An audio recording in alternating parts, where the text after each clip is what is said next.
Assalamu alaikum wa rahmatullahi wa barakatuh. Alhamdulillah, with the grace and mercy of Allah subhanahu wa ta'ala, we have completed just over a third of the holy month of Ramadan 2024. And we thank Allah subhanahu wa ta'ala for this in the first instance. Why? Because I'm pretty certain that many of us perhaps know someone that were with us last year and are not with us anymore. So we thank Allah subhanahu wa ta'ala for allowing us to reach and complete 11 days of this blessed month of Ramadan, the month of the Quran. Saying that, if I'm being honest with you, and this is the point of the video, I don't feel as spiritual as I perhaps should be feeling, as much as I would have wanted to. And I don't feel like I have progressed or achieved as much in these 11 days till now, again, as much as I would have wanted to. And therefore this video is more of a, it's advice to myself first and foremost, it's motivation and inspiration to myself first and foremost, but then also to you guys, because I know for certain that many of you will be feeling the same way. Okay, we might not say it, we might not be open about it, and sometimes, we feel like that because we see next person, they're on it, Allahumma barik lahum, they're on it, they're reading the Quran, they're doing extra, you can just tell, they're very motivated, and we feel a bit like, oh, it's just me, I'm the only one that's like off point, for example. I'm the only one that's slacking. But that's not the case. We're humans, we live in this dunya, sometimes life takes over, and the main point is that we must be honest with ourselves, and that's when we can start improving. So this video is basically 4 key points that I'm going to make for myself first and foremost, as I say, in terms of what we can do to maximize the balance of the month, the remaining 15 to 20 days that we have. We have to, if you're watching this video together, we have to make the most of this month. Why? Because this month it'll pass by very quickly. We know how quick time flies. 11 days already, I don't know where it's gone, to be honest. We've got 19 days left. We have to make the most of it. Scrolling on your phone, work, this, that, other plans, that'll all be there. This is the point. This is the thing we need to sort of realize, that we're not going to miss anything. I'm telling you now, guaranteed, we're not going to miss anything. It will all be there, but the only thing that would have gone by is this blessed month. This month, Ramadan 2024, which is the month where we should, we have to be taking advantage of it. There's so many blessings. This video is not about, saying the blessings of the month of Ramadan. We all know. We have to be taking full advantage of this month. As I say, scrolling on Instagram, watching YouTube videos, that will definitely be there, 100%. There's nothing for you to worry about. That'll be there on the day of Eid and for the other 11 months that will come, bi'idhnillah. Work emails, trying to progress in your studies, trying to compete with next person who, he or she doesn't even know that you're competing with them, and you're competing with them and wasting time. That time should be used to maximize our output in this blessed month. So I will be making 4 points. Just before that, I just want to, a story came to mind in relation to Umar ibn Khattab radiallahu anhu. And I'll paraphrase the story basically, but a man came to him and he said, I don't feel as spiritual as I feel spiritual at times, and at other times I don't feel as spiritual as I would want to feel.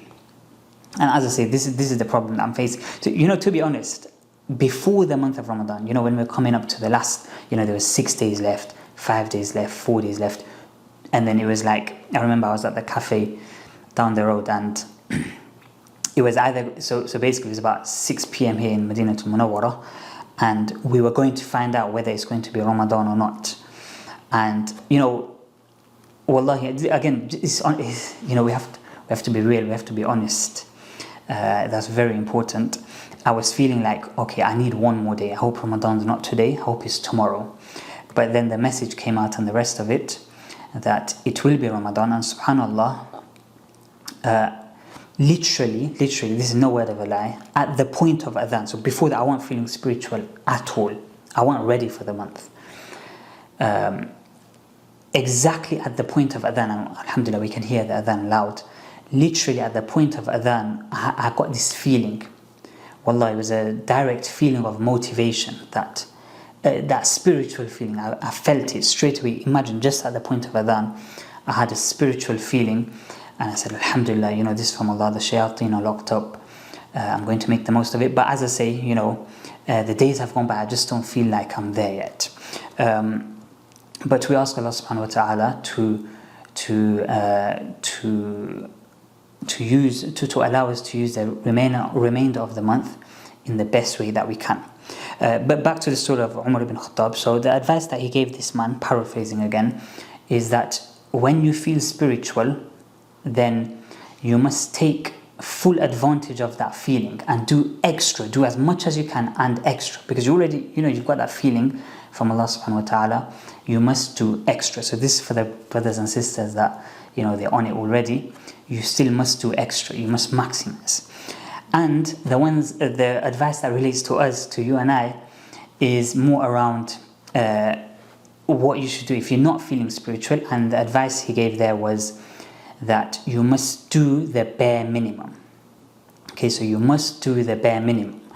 And so if you're not, so at the times you're not feeling as spiritual, and as I say, we have to be honest. Nobody can say they'll always be feeling spiritual. Not a single person can turn around and say, I'm always spiritual. I'm always feeling on a I'm feeling the iman. I'm on a high. It'll always be fluctuating, at certain times in your life, certain weeks, certain months, different things going on. This is the dunya, certain problems, external issues that we may be facing.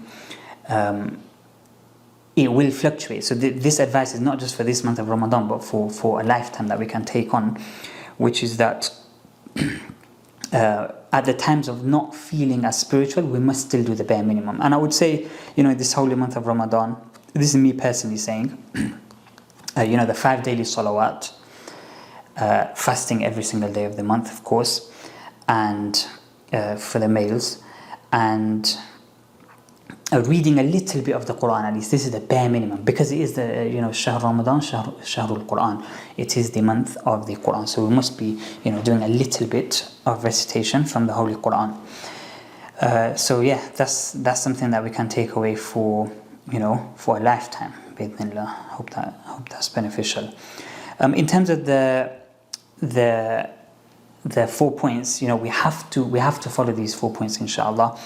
And whether we follow these 4 points or not, the bottom line is, at the end of this video, we have to make a firm intention, and I'm going to make an intention as well, that the balance of the month, I'm going to make the most of it, because I know everything else is going to remain, but this month will pass by. And every single year, and you may have the same feeling, on the night of Eid, when we're waiting for the announcement, has the moon been sighted, has it not? And then the announcement comes that, yes, tomorrow is Eid. I always feel a sense of regret. Every single year, I feel like I should have just made the most of the month. The time goes so quick. When you look back, that's how it is, right? I should have just made the most of the month. And now, that's it, khalas, it's Eid, and I don't know if I'm going to be alive next year. And this is the scary thing, and that's why I made the comment at the start. We don't know if we'll get another Ramadan, so we have to make the most of it from today, from this moment onwards.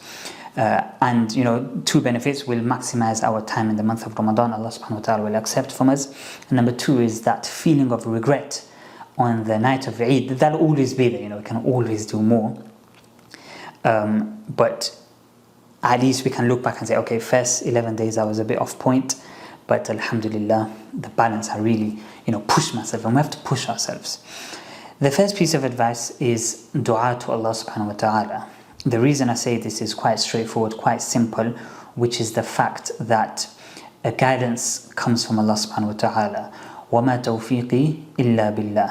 And ability only comes from Allah subhanahu wa ta'ala. So we must never think, and this is for myself, for those that are on it, Allah subhanahu wa ta'ala can take away from us.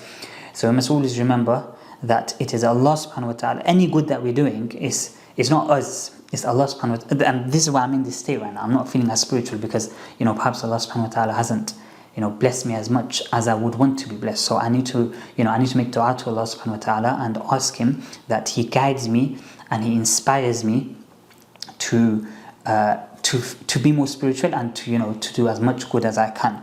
وَمَا تَوْفِيقِي إِلَّا بِاللَّهِ. Guidance, ability is only from Allah subhanahu wa ta'ala. He can take it away from us and He can give it us, and He can give it us in abundance as well. So we constantly, number one is we constantly pray to Allah subhanahu wa ta'ala to increase us in goodness and to make us, constant dua. Oh Allah, allow us to, use this month to the best of our abilities, to the highest standards, and that you accept from us. Nas'alullah al-qubula wal-ikhlas.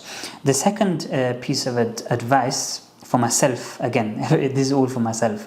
I've made it into a video for you as well. Perhaps it'll benefit you. It will benefit you, inshallah. But number two is this month, a lot of the times our schedules, it becomes all over the place, because obviously you have Taraweeh, you have Iftar first of all. For the mothers, they're cooking just before Iftar, for example. We have Iftar, then we have the short time, and then we have Taraweeh. And then we have to wake up for suhoor as well. So schedules are all over the place, and obviously some of us go to work. We may have school, university, whatever we may have.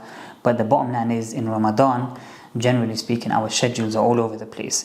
Now, if we don't take control of our schedule, then the month will go by. We won't have achieved much. And this is advice for life as well. Generally speaking, we must have a schedule. So the night before, we must know that tomorrow, for example, this is just an example, but for example, after Fajr, Salatul Fajr, instead of just going to sleep or rushing home from the masjid, I'm going to recite half Fajrs after Salatul Fajr. After Salatul Dhuhr, maybe I don't have time, so between Salatul Asr and Salatul Maghrib, I will recite one juz, and I will read 2-3 pages from this book that I want to finish this month. It might be the seerah, whatever it may be, anything that's beneficial. Or I might be listening to a series online, and I'll do it at this time. Or I will do this good deed. I will go out and whatever good it may be.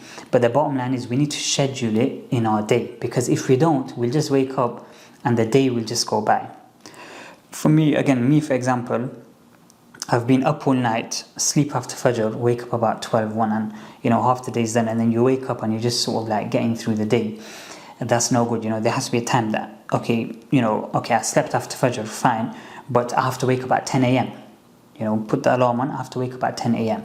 Obviously in the UK timings will be different, but the bottom line is, the takeaway from this point is that we must set a schedule from the night before. I'll mention again, if we don't do this, the month will go by, and on a longer term scale, our life will go by as well. If we don't set a schedule, so the night before we write it down, we say, okay, tomorrow I have this, at this time I'm going to do this time I'm going to do that, and we will see results. And once you start, the night will come when you're writing your schedule for the next day, then you look back and you say, wow, subhanallah, alhamdulillah, I tick off. You scribbling out what you had to do yesterday or during the day.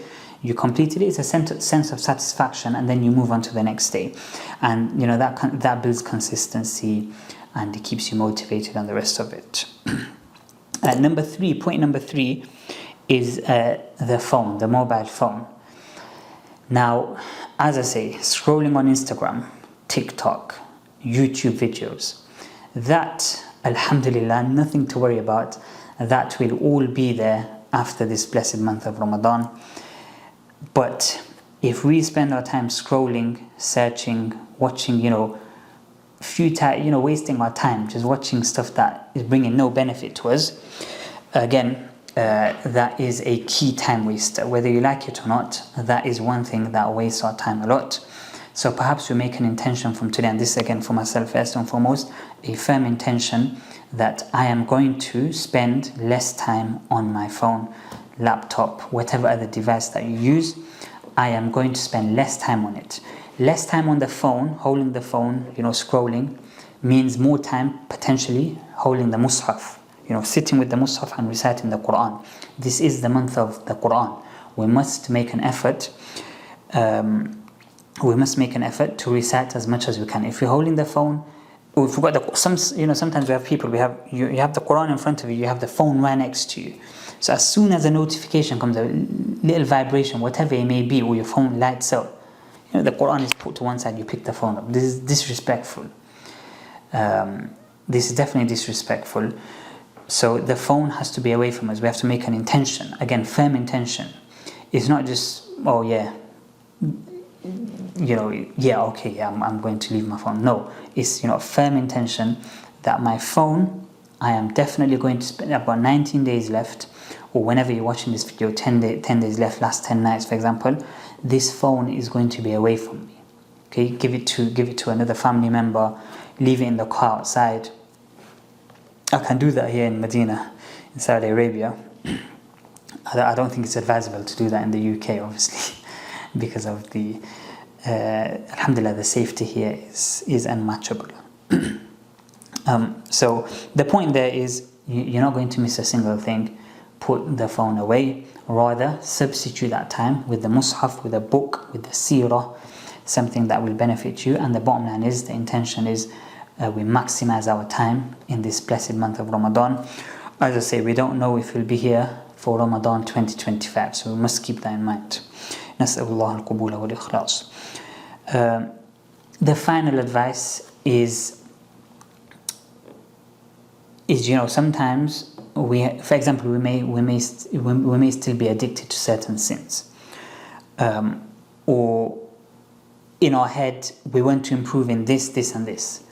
But as humans, addictions don't go away overnight, number one. And as humans, we sometimes we'll feel overwhelmed. Like if I'm saying, okay, I want to do this, and this, we'll feel overwhelmed. So it's not possible to do everything. So the advice there is just pick one thing. Focus on that for the remainder of this month. Bring that into your life, and inshallah make it an intention that, look, okay, I said I wanted to do 4 things, but now I'm only going to do 1 because it just makes more sense. But because I'm only doing 1 thing now, I'm going to do this for the rest of the month of Ramadan, but I'm also going to keep in my life going forward, bi'idhnillah. So Allah subhanahu wa ta'ala accept from us. That 1 thing for me generally would be, this is generic advice, but as I say, it's the month of the Quran, so we must try to do 1 khatam. I think, I don't want to put pressure on anyone, but that is the bare minimum, I would say, is 1 khatam. So we must recite the Quran from cover to cover, Surah Al-Fatiha ila Surah Al-Nas. We recite the Quran, and then we continue that in the months ahead. But you might turn around, other years you might just be reading 8 juz or 10 juz or 15 juz, and make a firm intention that I'm going to make the intention right now as well. I am definitely 100%. This video will be used as evidence against me if I don't. I am going to recite the Quran from cover to cover once at least in this month, and holding the Quran, looking inside, putting my finger, contemplating, not just I'll actually be contemplating on what Allah subhanahu wa ta'ala is trying to tell us. نسأل الله القبول والإخلاص والتوفيق. We ask Allah subhanahu wa ta'ala to grant us ability, to grant us guidance, and to accept from us, and make dua for me. And jazakumullah khairun for listening. Assalamu alaikum wa rahmatullahi wa barakatuh.